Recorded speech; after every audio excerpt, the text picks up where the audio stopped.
Your career is incredible and prolific.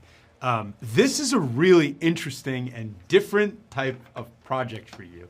And I'm curious, I know it's been gestating a while. Yeah. Can you tell us a little bit about the origins? So interestingly enough, the origins were from my friends. So like my childhood friends, they make me laugh like no one else, right? And so I thought one day, well, can I take this dynamic, exaggerate it, right, but put it into an adult animated movie and see if I can still make people laugh, not just me. And that's how it started. And it used to be called Buds, right? And then when I went to pitch it at Sony Animation, was my first place, they liked it. They totally got what I was going for. But then they said, you still need a concept to wrap all this adult stuff around. Because I think at the time I had a road trip movie or something. They were people. No, they were okay, animals. they were different animals. Okay, in the original concept. Okay. You know, one was like a tiger and a bear or whatever.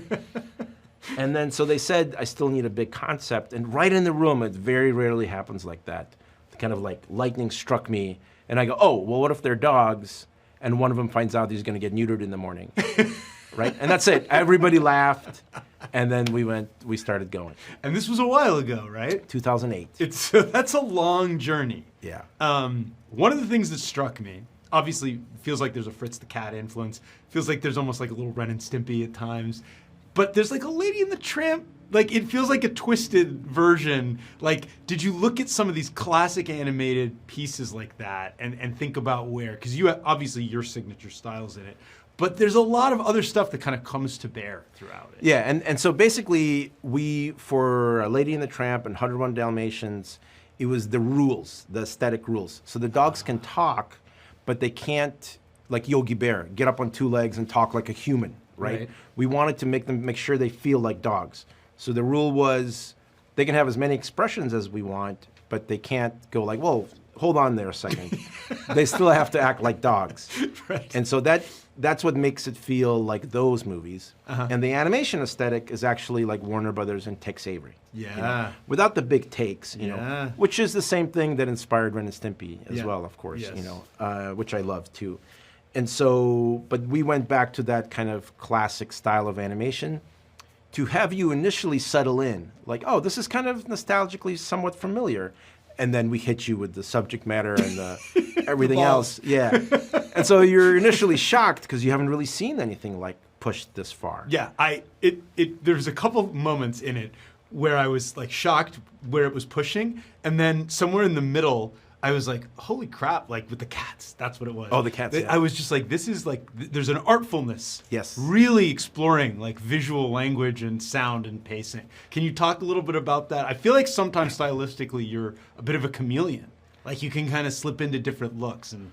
Yeah, and it's funny because that's not, because it's not a verbal joke. Yeah. Right? It's like a timing joke and a situational joke. And all the character designs of all the various cats are funny. And it's, you know, going on this belief of funny drawings. Yeah. Right? And so because it's hand-drawn, it feels more artistic because we're giving you a caricature of all these things, Yes. right? And it's part of all the things that I love. Obviously, I love visual humor from everything that I've done to great dialogue humor, and it's all based on characters. That's the thing. We're not doing pop culture jokes. Yeah. And that's the big difference. So it comes out sometimes more sincere. Yeah. You know, because we're not doing... we're not making fun of the government or the you know, phones or anything like that, right? I love the Tex Avery reference because Looney Tunes looms large, obviously. Yeah. And there is something in their expressions and their faces and that. Can you talk a little bit about inspirations for each of the characters in that way? Yeah, I mean, it's you know, each of them are based on my friends and stuff, but then you push the character expression so there's almost two are never the same.